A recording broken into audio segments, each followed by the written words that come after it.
Hi అండి. వంకాయ అంటే ఆమడ దూరం పారిపోయే నేను ఇప్పుడైతే వంకాయలంటే చాలా ఇష్టమైపోయింది. దీంతో ఏ రెసిపీ చేసినా చాలా ఇష్టంగా తినేస్తున్నాను. అంత ఫేవరెట్ అయిపోయింది. వంకాయలు 2 ఇంట్లో ఉండాలి.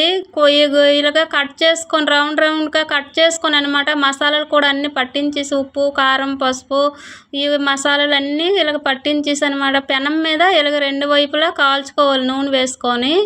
చూసారా ఎంత బాగా కాలిపోయావో. కాలిపోయిన తర్వాత పెరుగు ఫ్రిడ్జ్‌లో ఉండాలి కొంచెము. దాంతో ఇప్పటి వరకు మీకు అర్థమైపోయే ఉంటది దీంతో ఏం చేస్తున్నాను అనేసి.